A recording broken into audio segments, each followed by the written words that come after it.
Hello dear students, तो कैसे हैं आप सब। आई होप बिल्कुल ठीक ठाक होंगे, पढ़ाई भी बहुत अच्छी चल रही होगी। So myself doctor Arpita Ojha, your biology mentor. तो एक और वीडियो आ चुका है हमारा बायोलॉजी क्वेश्चन बैंक सीरीज का। तो देखिए, हमने सेक्शन सी के 25 क्वेश्चन कंप्लीट किए थे। उससे पहले हमने section B and section A भी कंप्लीट किया था। तो ये जो हमारा इस आज का वीडियो रहने वाला है, ये काफ़ी इम्पॉर्टेंट रहने वाला है, क्योंकि सारे के सारे क्वेश्चंस जो भी हैं वो ह्यूमन फिजियोलॉजी से पूछे गए हैं। ओके, तो हमारे लिए काफ़ी इम्पॉर्टेंट रहेगा ये। तो सुने, फर्स्ट क्वेश्चन क्या है आपके पास, क्वेश्चन 26। वो क्या कहता है, देखो ध्यान से सुनना। Illustrate the structure of renal tubule, nephrons and structure of nephron. हमें क्या पूछा है, हमें जो नेफ्रॉन है उसके सारे के सारे पार्ट्स को समझाना है एंड उसका स्ट्रक्चर जो है हमें ड्रॉ करना है। ओके, तो पहले आपको थोड़ा सा नेफ्रॉन का स्ट्रक्चर बता देते हैं किस तरह से दिखाई देता है। तो ये हमारे नेफ्रॉन का स्ट्रक्चर है। नेफ्रॉन क्या है, रीनल ट्यूब्यूल्स हैं, structural and functional unit of kidney है, जो कि क्या करती है, यूरिन फॉर्मेशन में हेल्प करती है। यूरिन फॉर्मेशन किस तरह से होता है, तो जो हमारा ब्लड है उस ब्लड को फिल्टर किया जाता है। तो यह जो है एक फिल्ट्रेटिंग डिवाइस की तरह फंक्शन करती हैं। काफ़ी सारी मिलियंस के अंदर नेफ्रॉन्स प्रेजेंट होते हैं हमारे किडनीज में। दोनों किडनीज में अलग अलग नेफ्रॉन्स काफ़ी सारे प्रेजेंट होते हैं। ओके, ऐसा हम एज्यूम कर सकते हैं कि जो एक नेफ्रॉन होता है वो टोटल यूरिन का एक ड्रॉप जो होता है उसको फिल्टर करता है। ओके, क्लियर हुई आपको बात अच्छे से। तो नेफ्रॉन का सिर्फ ये फंक्शन नहीं है कि ये क्या करेगा, ब्लड को फिल्टर करेगा, बट ब्लड को फिल्टर करके आगे उसको उसमें से जो एक्स्ट्रा वाटर होता है उसको भी एब्जॉर्ब करता है एंड उसके अंदर आयंस का एक्सचेंज चलता है, तब कहीं पर जाकर यूरिन का फॉर्मेशन होता है। ओके, क्लियर हो गई हमें बात अच्छे से। तो आपको पता चल गया जनरली नेफ्रॉन कैसा होता है। नेफ्रॉन में अगर हम स्ट्रक्चर देखें तो इसके अंदर क्या होता है, ब्लड कैपिलरीज का एक टफ्ट बना हुआ होता है, पूरा गुच्छा जैसा बना हुआ होता है, उसे हम क्या कहते हैं, ग्लोमेरुलस कहते हैं। वो वोमन कैप्सूल के अंदर सेट होता है। इसके अंदर क्या प्रेजेंट होती हैं, छोटी छोटी सेल्स प्रेजेंट होती हैं। इन छोटी सेल्स को हम क्या कहते हैं, पोडोसाइट्स कहते हैं। तो पोडोसाइट सेल्स इसके अंदर यहाँ पर इस तरह से प्रेजेंट होती हैं, जो कि फिल्ट्रेटिंग यूनिट होती है, जो कि फिल्ट्रेशन करती हैं ब्लड का। ओके, हमें ये पॉइंट क्लियर हो गया। उसके बाद में इसके अंदर कॉन्वोल्यूटेड ट्यूब्यूल्स बनी होती हैं, डिसेंडिंग होती हैं, असेंडिंग ट्यूब्यूल होती हैं, और इस तरह से इसका पूरा स्ट्रक्चर हमें देखने को मिलता है। साथ ही हम एक बात ध्यान से देखें तो यहाँ से जो ये ब्लड सप्लाई आई है, ये पूरे के पूरे नेफ्रॉन को चारों ओर से कवर करती है और वेन के अंदर चली जाती है। जब हमने एक्सक्रीटरी सिस्टम का डायग्राम ड्रॉ किया था तो मैंने उसके अंदर बताया था एओर्टा की ब्रांच किडनी के अंदर जाती है और जो वेना केवा होता है उसकी ब्रांच से वो बाहर निकलती है, यानी कि ब्लड को लाना ले जाने का function of course artery and veins का होता है। क्लियर हुआ आपको ये पॉइंट, ठीक है। तो इसकी थ्योरी क्या कहती है हम देखते हैं। It is a unit of excretion in which urine is formed independently. Yes, इसके अंदर क्या होता है, यूरिन का फॉर्मेशन होता है। इसके आगे देखिए इसमें क्या लिखा है, it is an anterior most part is called Malpighian body which include a cup like Bowman capsule and glomerulus। तो देखो इसका जो एंटीरियर मोस्ट पार्ट होता है, उस एंटीरियर मोस्ट पार्ट के अंदर एक कैप्सूल प्रेजेंट होता है। इस तरह का कैप्सूल ये दिखाई देता है। इस कैप्सूल को हम क्या कहते हैं, बोमन कैप्सूल कहते हैं।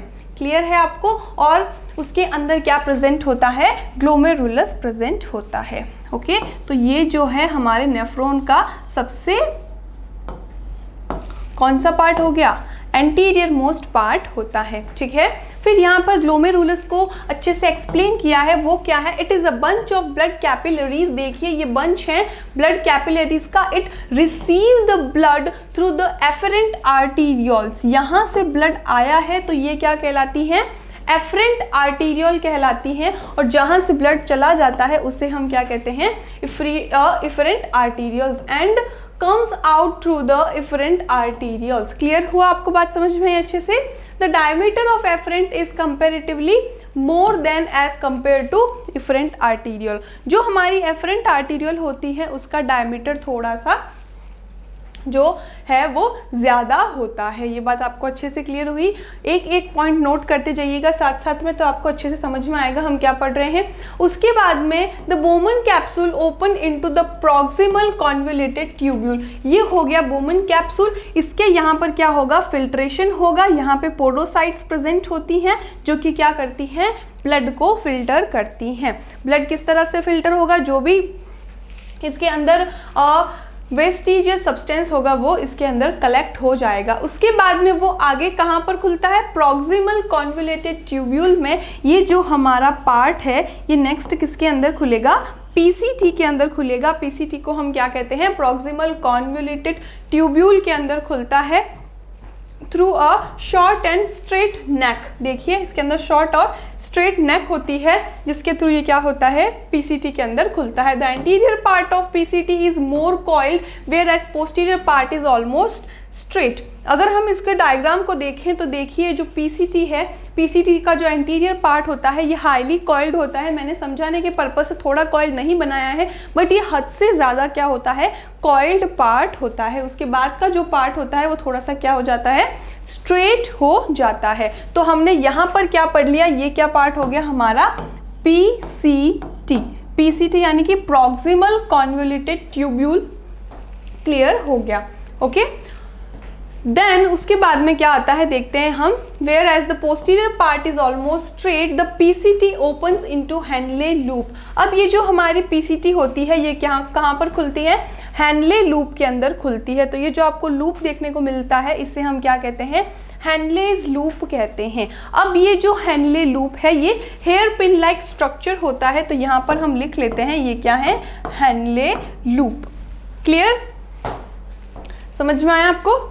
तो यहाँ से ये किसके अंदर खुलता है, हैनलेज लूप के अंदर खुलता है, okay. Then the Henle loop is U-shaped structure which has distinct descending limb and ascending limb. The ascending limb open into the DCT. अब देखिए हैनले लूप जो होता है वो यू शेप्ड ट्यूब होती है। तो यू शेप्ड ट्यूब यहाँ से डिसेंडिंग होती है देन असेंडिंग होती है। तो हमेशा आपको पूछा जाए हैनले लूप के कितने लिम्ब होते हैं, तो इनके 2 लिम्ब प्रेजेंट होते हैं। 2 लिम्ब कौन कौन से होते हैं, डिसेंडिंग लिम्ब एंड उसके बाद क्या स्टार्ट हो जाता है, ascending limb. Clear. The descending convoluted tubule is coiled. उसके बाद में देखिए जहाँ पर ये असेंडिंग ट्यूब्यूल जाती है वहाँ से डीसीटी स्टार्ट हो जाती है। तो हम डीसीटी का डायग्राम भी देख लेते हैं इसके अंदर। तो ये जो है वो जो ऊपर की तरफ चल रही हैं, यहाँ से जो नीचे जा रही थी वो डिसेंडिंग और यहाँ से जो ऊपर चढ़ रही थी वो असेंडिंग। ये जो असेंडिंग लिम्ब है ये आगे जाकर किसके अंदर खुलती है, डीसीटी के अंदर खुलती है। ये थी प्रॉक्सिमल कॉन्वोल्यूटेड ट्यूब्यूल। प्रॉक्सिमल यानी कि जो सबसे पास में हो, डिस्टल यानी कि जो सबसे दूर में हो। ये जो इसका एंटीरियर पार्ट है इसके कंपेयर में बताया है, ठीक है। तो प्रॉक्सिमल कॉन्वोल्यूटेड का मतलब क्या होता है, हाईली कॉइल्ड ट्यूब्स, ठीक है। और यहाँ पर क्या आता है, distal convoluted tubule. Okay, clear हो गई ये बात हमें। देन इसमें लिखा है ये जो डिस्टल कॉन्वोल्यूटेड ट्यूब्यूल होता है इसे डिसेंडिंग नहीं लिखेंगे, हम डिस्टल लिखेंगे। डिस्टल कॉन्वोल्यूटेड ट्यूब्यूल जो है it is a coiled duct. Yes of course ये भी क्या होती है, हाईली कॉइल्ड होती हैं। And many DCT unite to form a collecting duct. उसके बाद में सबसे लास्ट में हमारे पास कौन सी डक्ट आती है, ये जो काफ़ी ब्रॉड डक्ट हमें देखने को मिल रही है इसे हम क्या कहते हैं, कलेक्टिंग डक्ट कहते हैं। ये डक्ट क्या हो गई, कलेक्टिंग डक्ट। क्लियर है ये पॉइंट आपको। उसके बाद में क्या लिखा है, जो कलेक्टिंग डक्ट होती हैं सारी की सारी, the collecting duct of one pyramid unite to form duct of Bellini. अब देखिए थोड़ा सा हम क्या करते हैं, किडनी का स्ट्रक्चर देख लेते हैं ताकि आपको ये बात अच्छे से क्लियर हो जाए इसमें किस तरह का सिनेरियो हमें देखने को मिलता है। तो ये है हमारी यूरेटर। यूरेटर के अलावा इसके अंदर क्या होता है, जो आर्टरी है वो एंटर करती है और जो वेन है वो बाहर निकलती है। ओके, तो ये स्ट्रक्चर्स हमें इसके अंदर देखने को मिलते हैं। एंड किडनी के पास क्या प्रेजेंट होते हैं? किडनी के पास कुछ पिरामिड्स इस तरह से प्रेजेंट होते हैं। हर पिरामिड के अंदर बहुत सारे क्या प्रेजेंट होंगे? नेफ्रॉन्स प्रेजेंट होंगे। यहाँ पर हम ऐसे छोटे छोटे इनको क्या ड्रॉ कर लेते हैं, बहुत सारे क्या प्रेजेंट हैं? नेफ्रॉन प्रेजेंट हैं। ठीक है, किडनी के दो पार्ट होते हैं, cortex part and medulla part. तो यहाँ से जो नेफ्रॉन्स हैं, सारे के सारे जो भी नेफ्रॉन्स होंगे उनकी जो पिरामिड है उसके अंदर कलेक्टिंग डक्ट जो होती है वो मिक्स होती है। ओके, तो सारे पिरामिड की हर एक क्या होगा? हर एक नेफ्रॉन से हमारे पास डीसीटी निकलेंगी और उससे क्या हो जाएगा? बहुत सारी कलेक्टिंग डक्ट इस तरह से आपस में मिलकर क्या बनाती हैं?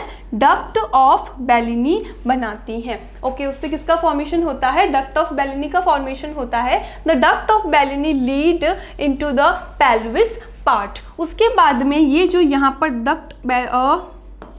डक्ट ऑफ बेलिनी होती है, सारे के सारे देखिए पिरामिड में से इस तरह से निकल रही है, ये पेल्विस पार्ट में एंटर करती हैं। ओके, अब सुनो, ये पेल्विस पार्ट क्या होता है? जो किडनी के पास में ये एक ब्रॉड शेप का पार्ट जो होता है, इसे हम पेल्विस पार्ट कहते हैं। The Malpighian body and the part of PCT DCT are situated in the cortex region. अब देखिए इसको किस तरह से बताया है।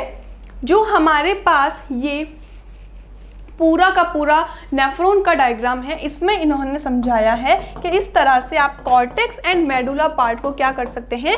डिवाइड कर सकते हैं। कैसे? जो हमारे पास पूरा मेलपीजियन पार्ट पड़ा है, इस मेलपीजियन पार्ट और ये जो पीसीटी एंड डीसीटी पार्ट है, ये किडनी में ऊपर की तरफ रह जाते हैं। ठीक है, एक बार हम किडनी को देखें तो ये देखिए यहाँ पर इतने इतने पार्ट में सिर्फ ये कवर हो जाते हैं। देन नीचे आता है लूप ऑफ हेनले। तो लूप ऑफ हेनले जो होता है वो किसके अंदर रहता है? लूप ऑफ हेनले रहता है हमारा मेडुला के अंदर, एंड इसके ऊपर वाला पार्ट कहाँ रहता है? कॉर्टेक्स में रहता है। क्लियर है आपको?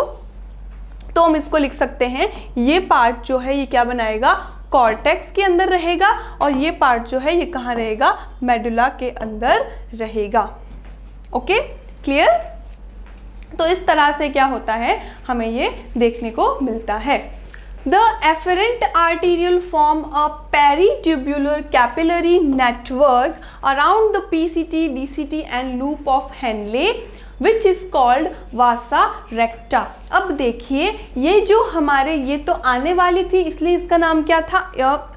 एफरेंट, और जाने वाली थी उसका नाम क्या हो गया? एफरेंट। तो ये जो हमारे पास एफरेंट आर्टीरियल्स होती हैं, ये काफ़ी सारी क्या करती हैं? बहुत ही बड़ा एक नेटवर्क बना देती हैं, और इस नेटवर्क को हम क्या कहते हैं? वासा रेक्टा कहते हैं। ओके, डायग्राम काफ़ी कॉम्प्लेक्स होने वाला है, इसलिए मैंने इसको सारे जो भी लेबलिंग है उसको शॉर्ट फॉर्म में लिखा है, बट आप साथ साथ में लिखते जाएंगे तो आपको सारे के सारे पॉइंट क्लियर हो जाएंगे। तो हमारे पास जो इफरेंट आर्टीरियल्स होती हैं वो क्या करती हैं? पूरा एक नेटवर्क फॉर्म कर देती हैं। ओके, क्लियर है? आपको बात समझ में आई?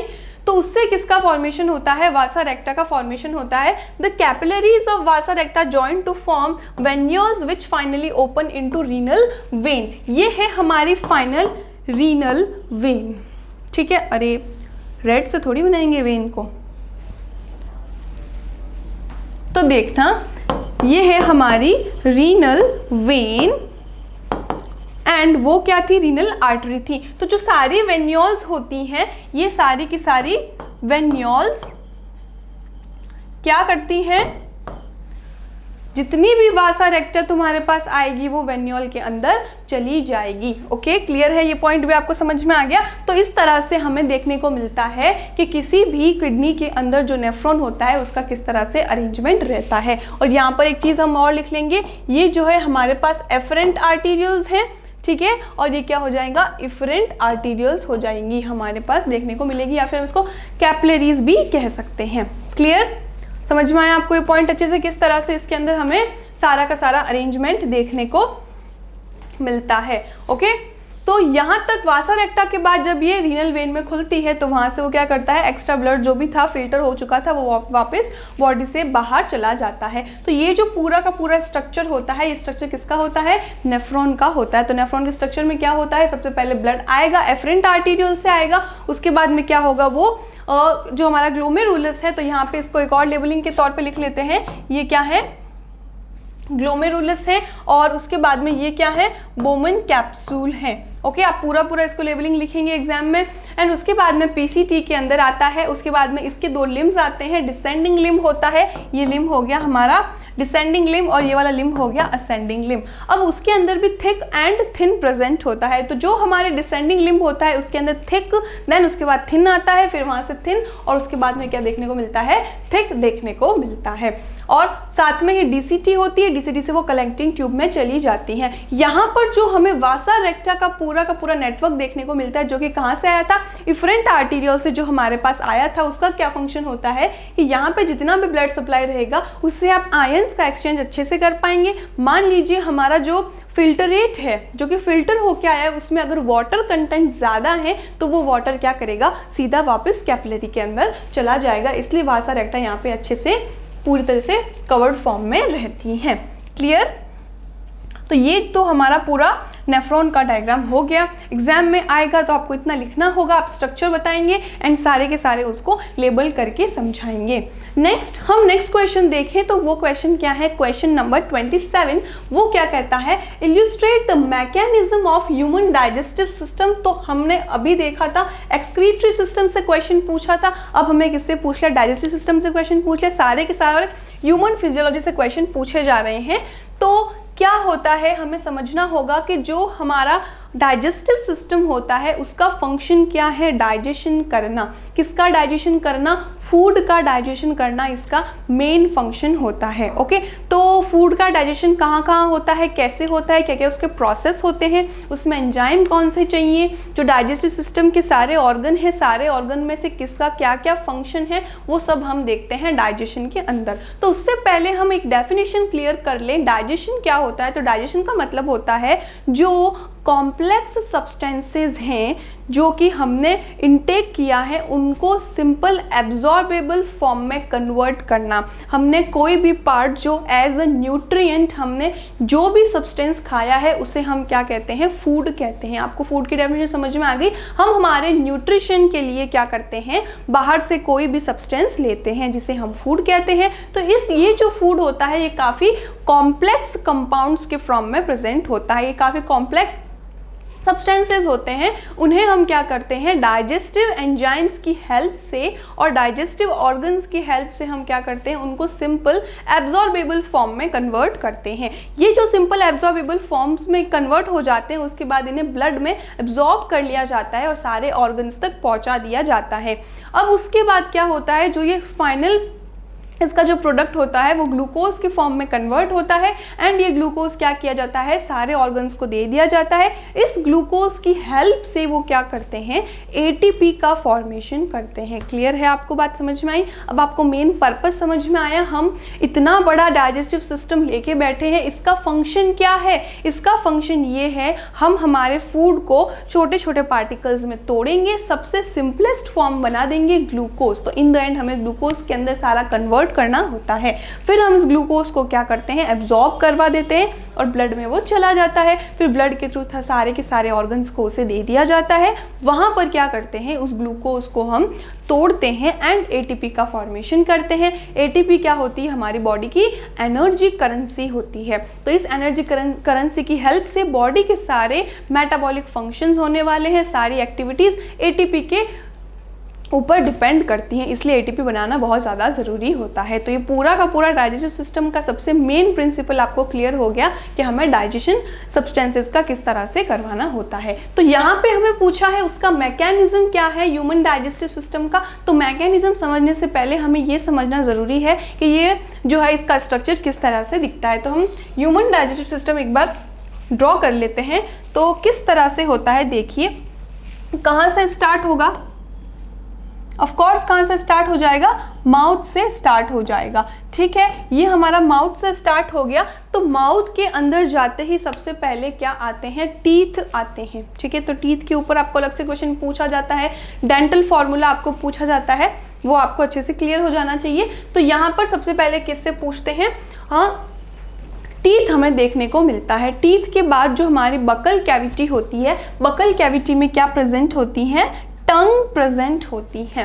टंग का क्या फंक्शन है, आपको पूछे टीथ और टंग का फंक्शन बताइए तो आपको पता होना चाहिए। देखिए हम क्या करेंगे, जैसे जैसे हम सारे के सारे ऑर्गन पढ़ते जाएंगे साथ साथ में उनके फंक्शन भी डिस्कस करते रहेंगे। ओके, तो जो हमारा माउथ होता है सबसे पहले तो लिप्स प्रेजेंट होते हैं। लिप्स क्या करते हैं, प्रिवेंट करते हैं अंदर के फूड को बाहर आने से और सलाइवा को बाहर आने से, इसलिए हमें एक तरीके से ये कवरिंग या गेट का काम करते हैं। तो लिप्स हमारे क्लियर हो गए। उसके बाद हमारे पास आते हैं टीथ। टीथ क्या करते हैं, मैस्टिकेशन के अंदर हेल्प करते हैं। तो यहाँ पर क्या प्रेजेंट होते हैं, छोटे छोटे हम टीथ बना लेते हैं।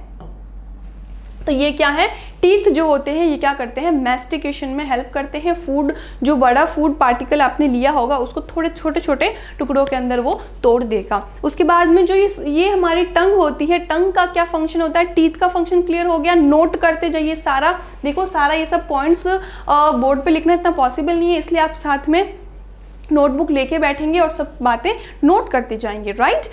तो हमारा फर्स्ट पॉइंट आप लिखिए, इसके अंदर जो टीथ होता है वो मैस्टिकेशन का फंक्शन करता है। उसके बाद में अगला आता है हमारे पास टंग। टंग का क्या फंक्शन है, ये जितना भी फूड है जिसका मैस्टिकेशन हुआ है उसका मिक्सिंग। तो mixing of food with saliva is the function of tongue. तो टंग का फंक्शन आपको क्लियर हो गया। डाइजेशन में टंग का ये फंक्शन होता है, उसके अलावा टंग के और भी फंक्शन है, स्पीच वगैरह में हेल्प करता है। ओके, तो यहाँ पर हमारे पास एक नया वर्ड आया, सलाइवा। सलाइवा क्या होता है, एक ऐसा लिक्विड है जो सिक्रीट किया जाता है सलाइवरी ग्लैंड से। तो हम यहाँ पर क्या करते हैं, सलाइवरी ग्लैंड्स को भी ड्रॉ कर देते हैं। एक तो यहाँ पर, एक यहाँ पर और एक यहाँ पर। तो इस तरह से हमने क्या ड्रॉ कर दी, सलाइवरी ग्लैंड्स को ड्रॉ कर दिया। ओके,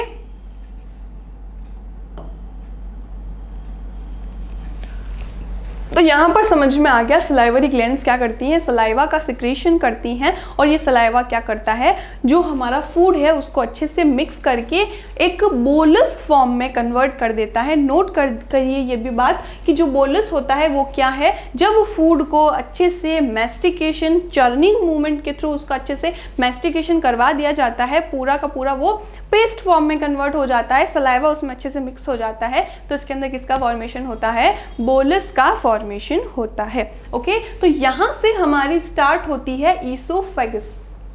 ओके, क्या स्टार्ट होती है, ईसोफेगस स्टार्ट होती है। व्हाट इज ईसोफेगस, ईसोफेगस जो है एक ट्यूब लाइक स्ट्रक्चर होता है जिसे हम फूड पाइप भी कहते हैं।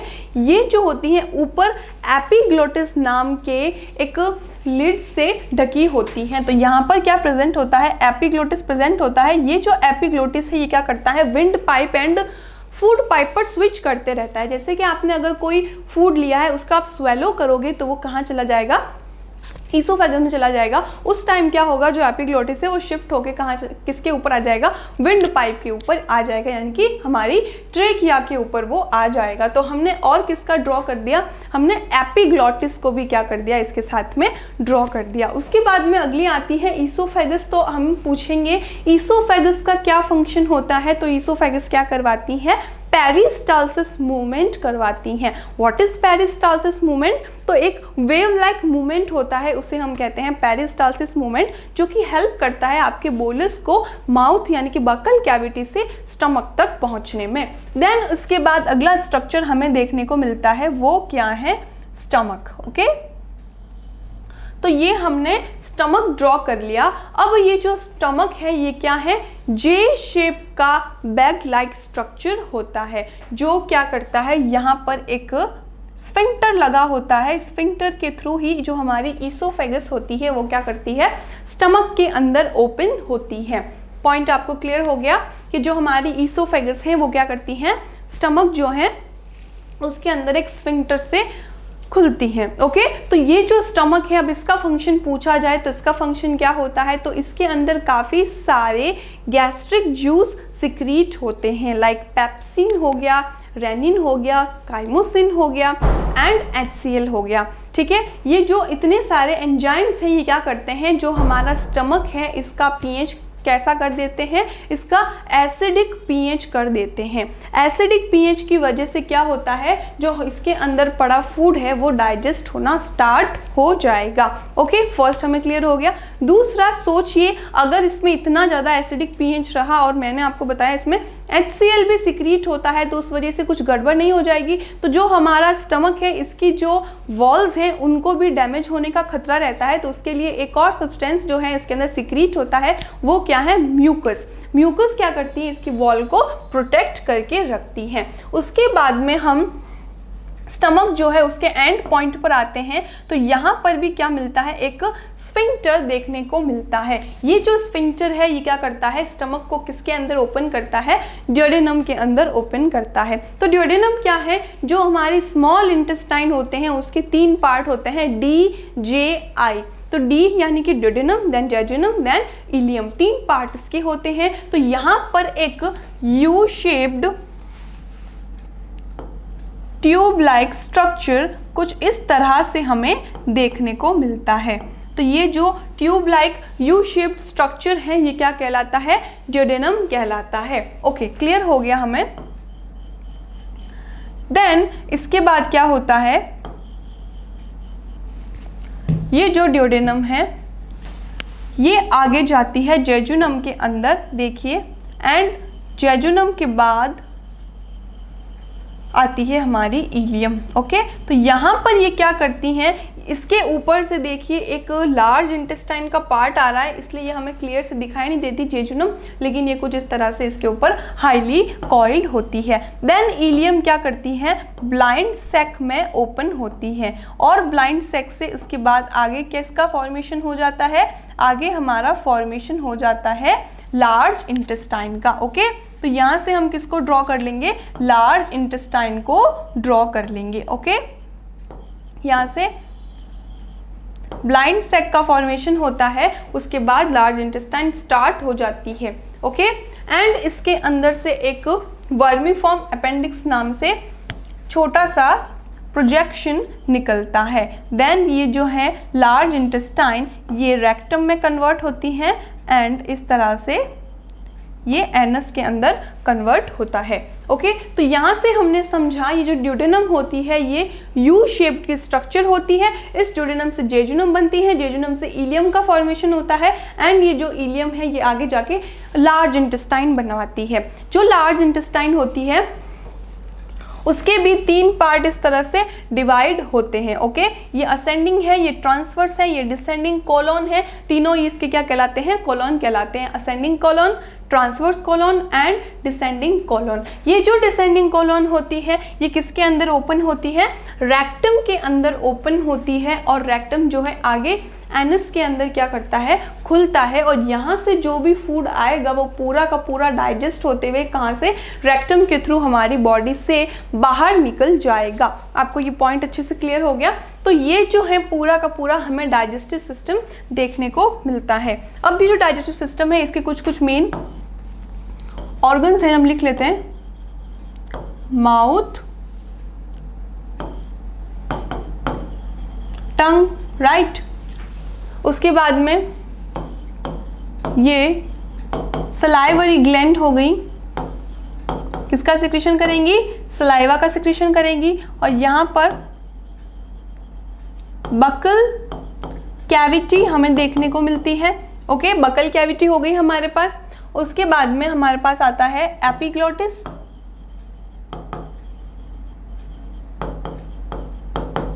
तो ये हमारा हो गया एपिग्लोटिस। उसके बाद अगला स्टार्ट हो जाता है ईसोफेगस। ओके, ईसोफेगस के बाद में स्टमक। ओके, यहीं से एक और स्ट्रक्चर हम देखते हैं, वो स्ट्रक्चर किसकी होती है, लीवर की। तो यहां से क्या होता है, क्या प्रेजेंट होता है, लीवर प्रेजेंट होता है, एंड इसी के साथ यहाँ पर और क्या प्रेजेंट होता है, गॉल ब्लैडर प्रेजेंट होता है। तो लीवर एंड जो गॉल ब्लैडर होते हैं ये क्या करते हैं, bile duct, common bile duct बनाते हैं, जो कि कॉमन बाइल डक्ट है स्फिंक्टर ऑफ ओडाई नाम के स्फिंक्टर से हमारे स्मॉल इंटेस्टाइन के अंदर ओपन होता है। अब डाइजेस्टिव सिस्टम में लीवर एंड गॉल ब्लैडर का क्या फंक्शन है, तो ये क्या करते हैं, बाइल को पहले तो बनाते हैं, उसके बाद सिक्रीट करते हैं और उसके बाद हमें स्मॉल इंटेस्टाइन के अंदर ये उसको पहुंचा देते हैं जहाँ पर डाइजेशन हो जाता है। ओके, यहीं पे एक और ग्लैंड प्रेजेंट होती है, उस ग्लैंड को हम क्या कहते हैं, पैनक्रियाज कहते हैं। पैनक्रियाज जो होती है वो ड्यूडेनम में इस तरह से सेट होती हैं। पैनक्रियाज के बारे में हमने पढ़ा था, ये किस तरह की ग्लैंड है, ये एक मिक्सोक्राइन ग्लैंड है, यानी कि एंडोक्राइन एंड एक्सोक्राइन दोनों का फंक्शन करता है। ओके, तो यहाँ पर क्या हो गया, पैनक्रियास हमारे पास हो गया। पैनक्रियास के बाद में ये क्या है, ड्यूडेनम। ओके, तो हमें ड्यूडेनम मिल गई। ड्यूडेनम के बाद में यहाँ पर पूरी की पूरी स्मॉल इंटेस्टाइन, जिसके अंदर कौन कौन कवर्ड है स्मॉल इंटेस्टाइन में, यस, जेजुनम एंड इलियम दोनों ही इसके अंदर प्रेजेंट है। उसके बाद में क्या होता है, लार्ज इंटेस्टाइन का फॉर्मेशन होता है। तो फिर हमारे पास आ जाती है लार्ज इंटेस्टाइन। लार्ज इंटेस्टाइन के भी 3 पार्ट होते हैं, यह है असेंडिंग, यह है ट्रांसवर्ड, यह है डिसेंडिंग कोलोन। ओके, यहाँ पर ये क्या प्रेजेंट है, ब्लाइंड सैक प्रेजेंट है। ये भी बात हमें अच्छे से क्लियर हो गई। उसके बाद में यहाँ पर क्या है, इसको भी लेबल कर लेते हैं हम, लीवर एंड गॉल ब्लैडर, दोनों कवर हो गए, लीवर एंड गॉल ब्लैडर। तो ये हमारा स्ट्रक्चर हो गया पूरा, किसका, डाइजेस्टिव सिस्टम का स्ट्रक्चर हमने देख लिया। उससे हमारा इसको कवर करना इजी हो जाएगा किस तरह से होता है। तब हम अब प्रोसेस स्टार्ट करते हैं। तो क्या है, the process of digestion begins from the mouth and and in the small intestine. यहाँ पर लिखा है हम माउथ से स्टार्ट करके स्मॉल इंटेस्टाइन तक क्या होता है, हमारा डाइजेशन जो है वो कंप्लीट हो जाता है। ओके, तो फिर लार्ज इंटेस्टाइन का क्या होगा, द लार्ज इंटेस्टाइन क्या करती है, उसका मेन फंक्शन है to absorb the remaining water from the undigested food. सारा फूड डाइजेस्ट हो जाएगा, उसके बाद जो थोड़ा अनडाइजेस्टेड फूड बचा होगा उसके अंदर से जो वाटर कंटेंट है उसको एब्जॉर्ब कर लिया जाएगा, किसके थ्रू, लार्ज इंटेस्टाइन के through, and enable bacterial fermentation for of materials that can no longer be digested. उसके बाद काफ़ी टाइम तक कुछ फूड ऐसा होता है जो डाइजेस्ट नहीं हो पाता है, तो वो अनडाइजेस्टेड फॉर्म में हमारे लार्ज इंटेस्टाइन के अंदर पड़ा रहता है, साथ ही वो रेक्टम के थ्रू बॉडी से बाहर भी नहीं निकल पाता। तो ऐसे फूड का क्या करते हैं, हमारे अंदर गट फ्लोरा प्रेजेंट होते हैं। ये क्या है, गट फ्लोरा हमारे पास प्रेजेंट हैं। ये क्या करते हैं, उस फूड का जो कि अनडाइजेस्टेड था उसका फर्मेंटेशन कर देते हैं। तो इस तरह से डाइजेशन प्रोसेस जो होता है पूरा खत्म होता है। तो यहाँ इसके लिए कुछ स्टेप्स लिखे हैं, तो हम स्टेप में सबसे फर्स्ट स्टेप देखते हैं, वो क्या है, इंजेशन। अब देखिए, सुनना मेरी बात ध्यान से, इंजेशन का मतलब क्या होता है, intake of food into the mouth is known as ingestion. तो यहाँ से तो ये जो प्रोसेस है ये कहाँ से स्टार्ट हो जाएगा, ये हमारे माउथ से ही सीधा स्टार्ट हो जाएगा। तो ये जो इंजेशन है ये कहाँ पे स्टार्ट होगा, माउथ के अंदर हमें ये देखने को मिलेगा। उसके बाद में सेकंड होता है mixing of the food. Mixing of the food मैंने आपको बताया था, जो इसकी टंग है वो पहले तो क्या करते हैं, टीथ उसका मैस्टिकेशन करते हैं फूड का, देन टंग जो होती है सलाइवा में फूड को मिक्स करती है। तो ये हमारा मिक्सिंग का फंक्शन हो जाता है। उसके बाद में आता है मूवमेंट। मूवमेंट किसका, फूड का मूवमेंट। तो मूवमेंट कौन करवाती है, पेरिस्टालसिस मूवमेंट हमें इसके अंदर जो देखने को मिलता है। जो पेरिस्टालसिस मूवमेंट होता है वो कौन करवाती हैं, हमारी ईसोफेगस कराती हैं। तो यहाँ पर पेरिस्टालसिस से भी क्वेश्चन हमें पूछा जाता है, तो हमें पता होना चाहिए पेरिस्टालसिस मूवमेंट कौन करवाती है, जो हमारी ईसोफेगस है वो करवाती हैं। उसके बाद में आता है सिक्रीशन। सिक्रीशन किसका होगा? तो हमारा जो लिवर है वो बाइल को सिक्रीट करेगा, हमारा जो स्टमक है वो डाइजेस्टिव जूसेस को सिक्रीट करेगा, उसमें से भी गैस्ट्रिक जूस कहते हैं उसे। गैस्ट्रिक जूसेस के अंदर काफ़ी सारे एंजाइम्स जो होते हैं वो सिक्रीट किए जाते हैं। उसके बाद पेनक्रियास पेनक्रियाटिक जूस को सिक्रीट करता है। स्मॉल इंटेस्टाइन जो होता है वो सक्कस एंटेरिकस को क्या करता है? रिलीज करता है। तो इस तरह से काफ़ी सारे एंजाइम्स का हमारे सिक्रीशन देखने को मिलता है। देन अगर इतने सारे एंजाइम्स आ गए हैं तो क्या होता है? अलग अलग लेवल पर उनका क्या करवाया जाता है? डाइजेशन करवाया जाता है। तो हमारा जो माउथ होता है इसके अंदर सलाइवा प्रेजेंट होता है। सलाइवा के अंदर सलाइवरी एमाइलेज प्रेजेंट होता है जो कि स्टार्च का पार्शियल डाइजेशन करता है। तो यहीं से डाइजेशन स्टार्ट हो जाता है। ये 1 मार्क क्वेश्चन पूछा जाता है, डाइजेशन कौन से पार्ट से स्टार्ट होता है? तो हमारे स्टार्च का डाइजेशन, पार्शियल डाइजेशन किसके अंदर हो जाता है? माउथ के अंदर ही हो जाता है। ओके, उसके बाद में जो बोलस होता है वो हमारे स्टमक में जाता है, और स्टमक में क्या होता है? चर्निंग मूवमेंट होता है जिससे डाइजेस्टिव एंजाइम्स रिलीज होते हैं, और उन एंजाइम्स को पहले एक्टिव किया जाता है। जो भी एंजाइम्स होते हैं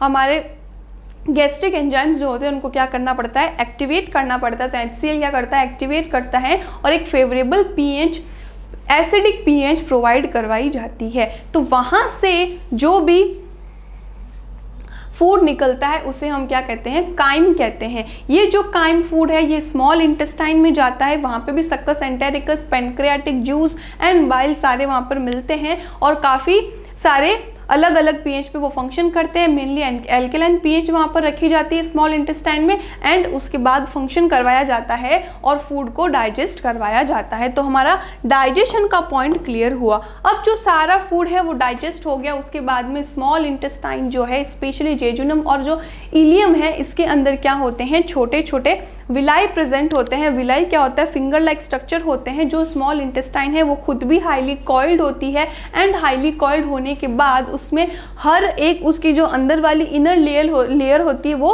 काफ़ी फोल्डेड फॉर्म में प्रेजेंट होती हैं। ये जो फोल्ड्स होते हैं ये फिंगर लाइक प्रोजेक्शन बनाते हैं, जिसे हम क्या कहते हैं? विलाई कहते हैं। और ये जो विलाई की एपिथेलियम होती है इससे ब्रश बॉर्डर निकलता है जिसे हम माइक्रोविलाई कहते हैं। माइक्रोविलाई क्या करती है? जितना भी फूड है जिसको हमने इतने सारे एंजाइम की हेल्प से छोटे छोटे पार्ट्स में डिवाइड किया था और उसे सिंपल एब्जॉर्बेबल फॉर्म में कन्वर्ट किया था, उन विलाई के थ्रू उसको एब्जॉर्ब कर लिया जाता है, और उसी माइक्रोविलाई में ब्लड सप्लाई प्रेजेंट होती है जो क्या करती है? ब्लड के थ्रू उस सारे एब्जॉर्बेबल फूड को ले लेती है हमारे ब्लड के अंदर। ओके, तो यहाँ पर हमें समझ में आ गया एब्जॉर्प्शन इस तरह से किया जाता है। उसके बाद जितना भी अनडाइजेस्टेड फूड बचता है उस अनडाइजेस्टेड फूड का हम क्या करवाते हैं? उसे हम लार्ज इंटेस्टाइन में भेज देते हैं, वहाँ पे वाटर का एब्जॉर्प्शन होता है। उसके बाद में जो सॉलिड फॉर्म बचता है वो क्या होता है? वो फिसिस कहलाता है, जो कि रेक्टम के थ्रू बॉडी के बाहर भेज दिया जाता है। तो हमें समझ में आ गया इस तरह से किसका मैकेनिज्म चलता है? पूरे ह्यूमन डाइजेस्टिव सिस्टम का मैकेनिज्म चलता है। अब देखें हम इसके अलावा इसके अंदर और क्या क्या फंक्शन होते हैं। तो जो हमारा डाइजेशन है, डाइजेशन के फंक्शन के अंदर क्या हमें देखने को मिलता है? तो देखिएगा, सबसे पहले हमारे माउथ के अंदर क्या होता है? एमाइलेज। ठीक है, इसको अच्छे से लिख लेते हैं यहीं पे। तो सबसे पहले क्या होता है? यहां पर ये जो एमाइलेज है, ये एमाइलेज क्या करता है? कौन सा एमाइलेज है? ये सलाइवरी एमाइलेज है। सलाइवरी एमाइलेज क्या करता है? स्टार्च का डाइजेशन करता है। तो यहीं पे सिर्फ माउथ का डाइजेशन खत्म हो जाता है। अभी हम क्या पढ़ रहे हैं? सारे फूड का डाइजेशन देखेंगे, कौन से फूड का किस तरह से डाइजेशन हमें देखने को मिलता है। तो जो स्टार्च है वो स्लाइटली डाइजेस्ट हो जाता है किसके अंदर? सलाइवरी एमाइलेज के थ्रू हमारे बकल कैविटी में वो हो जाता है। तो हमारा फर्स्ट यहीं से फंक्शन स्टार्ट हो गया। उसके बाद में अगला हमें क्या देखने को मिलता है? Stomach, right. तो स्टमक के अंदर क्या होता है देखते हैं। स्टमक के अंदर क्या होता है? जो पेप्सिन होता है, ये पेप्सिन क्या करता है? प्रोटीन का डाइजेशन करता है। जो पेप्सिन है वो क्या करेगा? प्रोटीन का डाइजेशन करेगा। बट यहाँ पर एक पॉइंट हम अच्छे से समझेंगे, वो क्या है? जो हमारा पेप्सिन है वो पेप्सिनोजन के फॉर्म में रिलीज होता है। ये जो पेप्सिनोजन होता है ये इसका प्रोएक्टिव फॉर्म होता है या फिर इनएक्टिव फॉर्म होता है। इस पेप्सिनोजन को हम किस में कन्वर्ट करते हैं, पेप्सिन के अंदर कन्वर्ट करते हैं। ये जो पेप्सिनोजन है जब ये पेप्सिन के अंदर कन्वर्ट होता है उसके लिए इसको HCl pH प्रोवाइड करता है, यानी कि अब आपको समझ में आया क्यों हमें एसिडिक pH की ज़रूरत होती है। तो ये जो हमारा HCl है ये क्या करता है, एसिडिक pH प्रोवाइड करता है जिससे पेप्सिनोजन किसके अंदर कन्वर्ट हो जाता है, पेप्सिन के अंदर कन्वर्ट हो जाता है। उसके बाद एक और एंजाइम प्रेजेंट होता है, रेनिन हमारे पास प्रेजेंट होता है। ये जो रेनिन है ये किस फॉर्म में प्रेजेंट होता है, प्रोरेनिन के फॉर्म में प्रेजेंट होता है जिसे HCl की हेल्प से इसको रेनिन के अंदर बदला जाता है। तो ये आपको समझ में आ गया। ये जो रेनिन है इसका क्या फंक्शन है, जो चिल्ड्रन होते हैं उनके अंदर मिल्क के डाइजेशन में जो है ये हमारा क्या हेल्प करता है, रेनिन जो है ये हेल्प करता है। आपको क्लियर हुई ये बात, अच्छे समझ में आया? ओके। देन इसके अंदर एक और एंजाइम होता है, वो क्या है, काइमोसिन। ये काइमोसिन क्या करता है, अडल्ट के अंदर क्या होता है, मिल्क का डाइजेशन करवाता है। तो इस तरह से हमारे स्टमक के अंदर यहाँ पर मेनली किसका डाइजेशन हमें देखने को मिलता है, प्रोटीन का डाइजेशन हमें देखने को मिलता है। तो ये जो पेप्सिन है ये क्या करता है, प्रोटीन को पेप्टोन्स के अंदर कन्वर्ट कर देता है। क्लियर है? प्रोटीन को किसके अंदर कन्वर्ट करता है, पेप्टोन्स के अंदर ये कन्वर्ट करता है। तो यहीं तक हमारा स्टमक होता है। देन हम स्टमक से आगे किसके अंदर चलते हैं, स्मॉल इंटेस्टाइन में चलते हैं। स्मॉल इंटेस्टाइन में किस तरह से होता है, अगर हम देखें तो जो हमारा स्मॉल इंटेस्टाइन होता है वहां पर क्या होता है, अलग अलग तरह के एंजाइम्स प्रेजेंट होते हैं। कौन कौन से एंजाइम होते हैं हम देखें तो देखना, ये नोट कर लीजिएगा साथ में। ओके,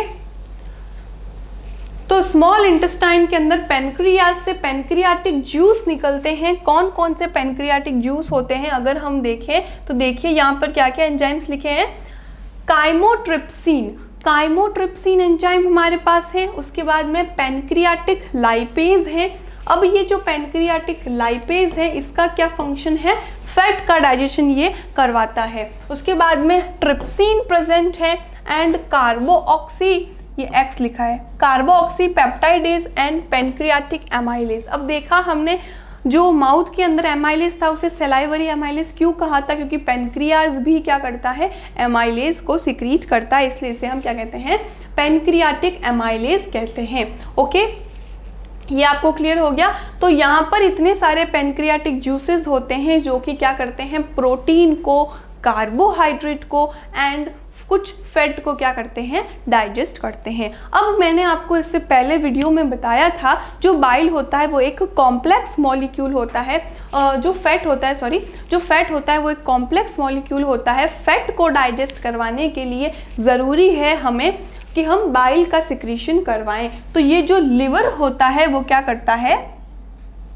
बाइल का सिक्रीशन करता है। कौन करता है, लिवर क्या करेगा, बाइल का सिक्रीशन करेगा। ओके, उसके अलावा क्या होता है, जो स्मॉल इंटेस्टाइन होती है, जो सक्कस एंटेरिकस होते हैं, उसमें से भी काफ़ी सारे एंजाइम्स निकलते हैं। उसमें कौन कौन से एंजाइम हमें देखने को मिलते हैं, एमाइनो पेप्टाइडेज जो कि अमाइनो एसिड्स का डाइजेशन करती हैं। उसके बाद में है लैक्टेज, तो लैक्टेज जो है वो एक और एंजाइम हो गया। उसके बाद में आता है माल्टेज, माल्टोज का करेगा एंड सुक्रेज जो है सुक्रोज का करेगा, लैक्टेज जो है लैक्टोज का करेगा। तो ये जो सारी की सारी हमें शुगर्स देखने को मिलती हैं उनका डाइजेशन भी किसके अंदर करवाया जाता है, स्मॉल इंटेस्टाइन के अंदर करवाया जाता है। जब इनका सारा डाइजेशन कंप्लीट हो जाता है तो in the end most of से ग्लूकोज बनता है या फिर और सिंपल फॉर्म अमाइनो एसिड्स के भी सिंपल फॉर्म्स बनते हैं। और साथ में ही अगर फूड के अंदर आपने कोई मिनरल्स लिए थे, कोई वाइटामिन्स लिए थे तो वो सब के सब एब्जॉर्ब हो जाते हैं। ओके, तो देखिए एब्जॉर्प्शन में एक और चीज़ आपको बता देते हैं, वो क्या होता है, जो हमारी स्मॉल इंटेस्टाइन होती है, इस स्मॉल इंटेस्टाइन के अंदर कुछ फोल्ड प्रेजेंट होते हैं। ये फोल्ड कुछ इस तरह से हमें देखने को मिलते हैं। ये जो फोल्ड है, इन सब फोल्ड्स के ऊपर क्या प्रेजेंट होते हैं? छोटे छोटे माइक्रोविलाय प्रेजेंट होते हैं। ये माइक्रोविलाय किसके अंदर होते हैं? विलाय के ऊपर प्रेजेंट होते हैं, जो कि एक ब्रश बॉर्डर का काम करता है। ओके, ये जो ब्रश बॉर्डर है ये क्या करता है? जितने भी हमारे पास फूड हैं वो जो डाइजेस्ट होकर आए हैं, उन फूड का वो क्या करेगा? इसको एब्जॉर्ब करेगा। आपको ये पूछा जा सकता है विलाय एंड माइक्रोविलाय का क्या फंक्शन होता है? तो विलाय क्या करते हैं? इस तरह से मूवमेंट करते रहते हैं, जिससे क्या होता है? फूड का आगे प्रपल्शन होता रहे। First point. दूसरा, ये क्या करते हैं? यहाँ पर इसके ऊपर जो छोटे छोटे और प्रोजेक्शंस निकले रहते हैं, जो माइक्रोविलाय होते हैं, वो माइक्रोविलाय क्या करेंगे? हमारे जो पूरी स्मॉल इंटेस्टाइन है उसका सरफेस एरिया इंक्रीज कर देंगे। अगर सरफेस एरिया इंक्रीज हो जाएगा तो उसका हमें क्या देखने को मिलेगा? जब भी सरफेस एरिया इंक्रीज होता है तो ज़्यादा जगह मिलेगी हमारे सब्सटेंसेस को एब्जॉर्ब होने के लिए और डाइजेस्ट होने के लिए। तो इसलिए सबसे इंपॉर्टेंट फंक्शन है इसका, आप याद रखेंगे। जो माइक्रोविलाय होती है, माइक्रोविलाय क्या करती हैं? मोर लार्ज सरफेस एरिया जो होती है वो प्रोवाइड करवाया जाता है। तो आपको क्लियर हुआ? ये जो होता है इस तरह से हमारा डाइजेशन हमें देखने को मिलता है। तो अगर हम जितने भी सारे फूड थे, एक बार हम फूड की बात करें, किसमें कौन कौन से फूड होते हैं जो कि इसके अंदर डाइजेस्ट होते हैं, तो सबसे पहले हमारे पास होता है कार्बोहाइड्रेट। ये जो कार्बोहाइड्रेट है ये क्या होता है?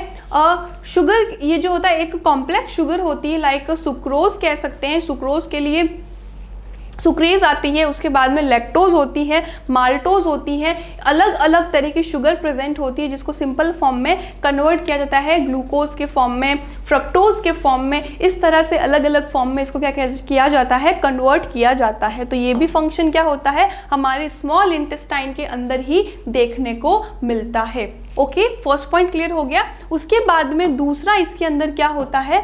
प्रोटीन्स होते हैं। जितना भी फूड हम लेते हैं उन सब फूड के अंदर सबसे मेन जो स्टेपल फूड होता है वो तो हमारा कार्बोहाइड्रेट है। उसके अलावा जो प्रोटीन है वो देखने को मिलता है। जो प्रोटीन होगा ये क्या होगा? पेप्टोन्स के अंदर एंड उसके बाद अमाइनो एसिड्स के अंदर क्या होता है? कन्वर्ट हो जाता है। ओके, तो प्रोटीन का डाइजेशन भी कहाँ होता है? हमारी स्मॉल इंटेस्टाइन के अंदर देखने को मिलता है। ओके, उसके बाद में थर्ड नंबर पर होता है फैट। अब देखिए, ये जो फैट होता है इसके अंदर क्या करवाया जाएगा? फैट के लिए बाइल का सिक्रीशन करवाया जाता है। ये जो बाइल है ये क्या करता है? इसको इमल्सिफिकेशन करता है। इमल्सिफिकेशन में मिसेल का फॉर्मेशन होता है और इसे छोटे छोटे ग्लोब्यूल्स के अंदर तोड़ दिया जाता है। देन उसके ऊपर क्या आता है? लाइपेज एंजाइम जो होता है, हमने पढ़ा था पैनक्रियाटिक लाइपेज। तो लाइपेज एंजाइम जो होता है इसके ऊपर, फैट के ऊपर एक्ट करता है और उससे क्या हो जाएगा? इसका डाइजेशन होता है। ओके, सबसे ज़्यादा एनर्जी अगर कही जाए तो वो हमें किसके अंदर से देखने को मिलती है? कार्बोहाइड्रेट के अंदर सबसे ज़्यादा एनर्जी देखने को मिलती है। ओके, उसके अलावा हम और क्या लेते हैं? मिनरल्स लेते हैं काफ़ी सारे जो कि हेल्पफुल होते हैं। वाइटामिन्स लेते हैं। काफ़ी जो वाइटामिन्स होते हैं वो किसी हेल्प के थ्रू, किसी कोई भी मान लीजिए मेटल आयन या किसी की भी हेल्प के थ्रू ये जो है इनका एब्जॉर्प्शन होता है। और उसके बाद में हम लास्ट में क्या लेते हैं? वाटर लेते हैं। ठीक है, वाटर सबसे ज़्यादा सॉल्युबल बेसिक मीडियम होता है जो कि सब तरह के फूड के डाइजेशन में बहुत ज़्यादा ज़रूरी होता है। तो हमने इस तरह से सारा का सारा डाइजेशन देख लिया। डाइजेशन की क्लास काफ़ी लंबी क्लास रही है क्योंकि मैंने इसके अंदर आपको सारे टॉपिक्स एक साथ क्लियर कर दिए। किस तरह से पहले उसकी एनाटॉमी किस तरह से थी, किस तरह से सारे जो ऑर्गन्स हैं कहाँ पर सेट रहते हैं और उनका क्या क्या फंक्शन होता है। उसके बाद जो हम फूड ले रहे हैं उसका डाइजेशन किस तरह से होगा, कौन सा जो फूड है वो किस एंजाइम की हेल्प से डाइजेस्ट होता है, ये भी हमने क्लियर कर लिया। तो आज के वीडियो के लिए इतना ही। तो एक बार मैं आपको समराइज कर देती हूँ आज हमने क्या क्या पढ़ा था। ओके, तो हमारा जो फर्स्ट क्वेश्चन था वो फर्स्ट क्वेश्चन किसके ऊपर था? किडनी में नेफ्रॉन के ऊपर था। हमने पूरा नेफ्रॉन देखा, क्या क्या होता है नेफ्रॉन में, उसके स्ट्रक्चर देखें, उसके फंक्शन देखें, उसका हमने डायग्राम ड्रॉ किया था एंड कॉर्टेक्स और मेडुला के बारे में देखा था। और इसके सारे के सारे जितने भी मेन फंक्शंस होते हैं हमने क्लियर किए थे। उसके बाद में सेकंड क्या था, हमने सेकंड पूरा डाइजेस्टिव सिस्टम अच्छे से कंप्लीट किया। आई होप आपको सब अच्छे से क्लियर हुआ होगा। अगर आपको कोई डाउट है आप मुझे कमेंट्स में लिख के बता सकते हैं, और उसके अलावा अगर आपको कोई और डिटेल लेक्चर चाहिए तो वो भी आप मुझे बता सकते हैं। तो मैं मिलूंगी अगले वीडियो में, तब तक के लिए बाय।